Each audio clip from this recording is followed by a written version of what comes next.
জয় জগন্নাথ বন্ধুরা, সোজা রথ থেকে উল্টো রথ পার হয়ে গেল, তবুও এখনো ভিডিও আপলোড হলো না। হাইরে আমার আলসেমি। তো আজ আমি সোজা রথ থেকে উল্টো রথ পুরোটাই একই ভিডিওর মাধ্যমে দেখাবো তোমাদের। হ্যালো এভরিওয়ান, কেমন আছে সবাই? আশা করি ভালো আছে। আমি তো অনেক অনেক ভালো আছি। আমরা রেডি হয়ে গেছি, আমার মাকে দেখছো কি সুন্দর লাগছে। মানে আমরা সবাই রেডি হয়ে গেছিলাম, সোজা রথের দিন ছিল এই ভিডিওটা। আর হ্যাঁ, এই প্রথমবার জানো তো আমাদের গ্রাম থেকে রথ বেরোচ্ছে। মানে এ ছোট থেকে এত বড় হয়ে গেলাম, তো বাইরেই যেতাম রথ দেখতে। এই প্রথমবার আমাদের গ্রামে রথ বেরোচ্ছে, আর তার জন্য আমরা পুরো আমাদের পুরো গ্রামবাসীরা এত খুশি, এত এক্সাইটেড ছিল। দেখো, সবাই মুখ দেখলেই বুঝতে পারবে সবাই কত খুশি। আর এখানে দেখো আমরা সবাই মিলে কিন্তু আলতা পড়তে বসে গেছি। মানে আমরা বেরিয়ে গেছিলাম, তারপরে এখানে আমার মা শুধু আলতা আগে থেকে পড়েছিল। আর কি, আমার মায়ের পায়ের দিকে তাকিয়ে কাকিমারাও বললো আলতা পড়বে। আমি বললাম চলো আমিও পরে নি, আর আমি একটু পরিয়েও দিচ্ছিলাম। আর আমাদের পাগুলো দেখো সবাই মানে আলতা পরে পায়ের ভিডিও করছে। জানো তো, ছোট থেকেই দেখতাম যে দূরে কোথাও রথ হচ্ছে, সেখানে আমরা রথের মেলা যাচ্ছি। কিন্তু প্রথমবার যে গ্রামে এত বড় করে রথের অনুষ্ঠান হচ্ছে, এটা ভেবেই না এত আনন্দ লাগছিল। আর দেখো একবার সবাই এখানে হলুদ রঙের শাড়ি পরে রেডি। আর ওখানে গিয়ে তো আমরা নিজেরাই অবাক, আমরা ভাবতেই পারিনি যে এত ভিড় হবে, এত লোকজন আসবে। শুরু থেকে শেষ পর্যন্ত এত ভিড়, মানে মন্দির পর্যন্ত যাওয়া যাচ্ছে না। এইদিকে দেখো আমাদের বাড়ি পর্যন্ত ভিড় থেকে গেছে। আর সবাই এখানে বলছে জয় জগন্নাথ।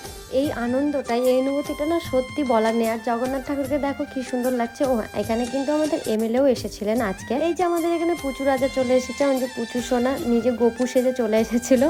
আর এখানে দেখো কত ভিড় রাস্তার ধারে ধারে, মানে গাড়ি যাওয়ার জন্য একটু। হ্যাঁ, আমাদের এমএলএ যেহেতু এসেছিল, তারপরে আমাকে মা আর কাকিমারা বললো তুই বাড়ি গিয়ে গোপু সোনাকে নিয়ে আয়। আমরা ঘুরতে যাবো রথ করে, আর গোপু সোনা যাবে না, সেটা কি করে হয়? গোপুকে বাড়িতে রেখে কি যাওয়া যায়? তারপরে যেমনি বলা তেমনি শুরু। আর এইদিকে দেখো, তোমাদেরকে বললাম না আমাদের এখানে সব পুচকিরা জগন্নাথ, বলরাম, সুভদ্রা সবাই সেজেছিল। আর এই যে হচ্ছে আমাদের রাধা, মিষ্টি রাধা, কানা, সবাই সবকিছু সেজেছিল। কি কিউট লাগছে না ওদেরকে দেখতে। আমার মাকে দেখো গোপুকে নিয়ে এখানে বসে আছে, মানে দাঁড়িয়ে নাচ করছিল গোপুকে নিয়ে। এই যে রথ স্টার্ট, মানে চালানো শুরু। আর এখানে ভিড় দেখো এমন ভাবে মানে কুচাকুচি করছে। আর ধীরে ধীরে সবাই পাবে, কেউ কাউকে চিনছে না, মনে হচ্ছে যেন আর পাবে না রথের দড়ি টানতে। যাই হোক, এখানে থেকে তো রথ ছেড়ে দিল। হ্যাঁ, রথ গেছে কতদূর জানো? আমাদের আদিনা পর্যন্ত রথ গেছে। যারা আদিনা বা লোকাল থেকে আছে তারা তো জানোই। আর হ্যাঁ, আমরা সবাই গেছিলাম, এখানে মা বাবা সবাই দাঁড়িয়েছিল রথ ধরার জন্য, মানে রথের দড়ি টানার জন্য।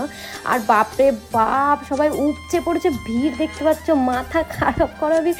অর্ধেক লোক তো হেঁটেই চলে গেছে, অর্ধেক লোক একটু ধরেছিল দড়িটা, কিছু লোক মাঝ রাস্তায় কখনো সামনে গিয়ে কেউ ধরছে। টিনা গেল ধরতে। মানে আমি সত্যি বলছি, আমরা কখনোই ভাবিনি আমাদের গ্রামে এত বড় করে রথের অনুষ্ঠান হবে। তারপর আমিও একটু চলে গেলাম রথের দড়ি টানতে। আর দেখো এখানে মানে ভিড় কিন্তু কিছুতেই কমছে না। আর এইটা ঠিক আমাদের বাড়ির সামনে, তখন আমরা বেরোচ্ছিলাম। এই যে আমাদের আমার পুচু বাবা চলে এসেছিল রথের দড়ি টানতে। তারপরে এখানে ওনারা লাইন করে দিল, কারণ এখানে এত ভিড় আছে, লাইন না করে দিলে মেন রোড যেহেতু প্রবলেম হয়ে যেত। আমরা এখানে জগন্নাথের 56 ভোগ পেয়ে গেছিলাম, সেটাই খাচ্ছিলাম। দেখতে পাচ্ছ সবার ডান্স শুরু, ডান্স বলতে নৃত্য না, আমার মাও নাচছিল।